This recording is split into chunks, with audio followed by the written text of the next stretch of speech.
مەسرور بارزانی ڕاوشکاری ئەنجومەنی ئاسایی هەرێمی کوردستان لە واشنگتنەوە ڕایگەیاند چەندین کۆبوونەوەی گرنگیان لەگەڵ بەرپرسانی باڵای ئیدارەی دۆناڵد ترامپ و کۆنگرێزمان و سیناتۆرەکانی ئەمریکا ئەنجام داوە بە مەبەستی بەهێزکردنی پەیوەندیەکانی نێوان کوردستان و ئەمریکا و درێژەدان بە هاوکاریەکانی ئەمریکا بۆ گەلی کوردستان و سیناتۆرێکی ئەمریکیش ڕای دەگەیەنێت کوردستانی سربەخۆ و ئازاد نزیکە.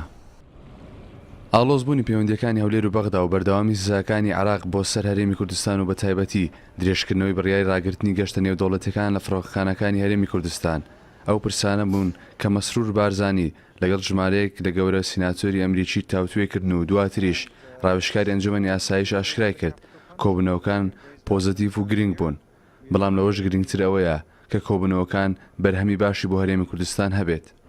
پێم وایە چاوپێکەوتنی باشمان هەبووە سەردانێکی سەرکەوتووە بەڵام لە هەمووی گرنگتر ئەوەیە بزانین ئەم هەوڵ و کارانەی کە دەیکەین تا چەند ئەتوانن ببن بە مایەی کاری خێر بۆ خەڵکی کوردستان و ئەو شتەی کە چاوەڕێ دەکەن لە کردنەوەی فڕۆکەخانەکان و لە دانی موچە بۆ خەڵک بزانین تا چەند ئەم چاوپێکەوتنان ئەم سەردانانە کاریگەریان دەبێت لەسەر داهاتووی پەیوەندی نێوان هەرێمی کوردستان و بەغداش.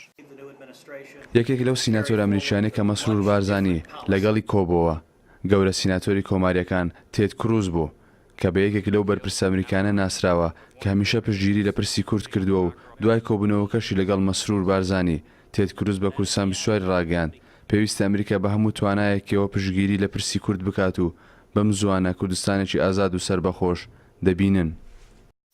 I am strongly supportive of a free and independent Kurdistan. من بە هەموو توانامەوە پشتگیری لە کوردستانێکی سەربەخۆ و ئازاد دەکەم. کورد هەمیشە هاوپەیمانمان بوون و پشتگیری ئەمریکایان کردووە لە کاتی زۆر زەحمەتە پاڵپشتی ئەمریکایان کردو و لە پێناوەوە ئامانجەش قوربانی زۆریان داوە. هێزی پێشمەرگە چەندین جار ئەو ڕاستی سەلماندووە کە جەنگاوەری ئازا و چاو نەترسن. بۆی من لەو بڕوایدام کە پێویستە ئەمریکا بێ هیچ مەرجێک پشتگیری کورد بکات. زۆربەی کاتیش ویستومە دەنگی کورد بگەێنمە بەرپرسانی ئەمریکی و دڵنیاشم بەم زوانە کوردستانی سەربەخۆ و ئازاد دەبینن.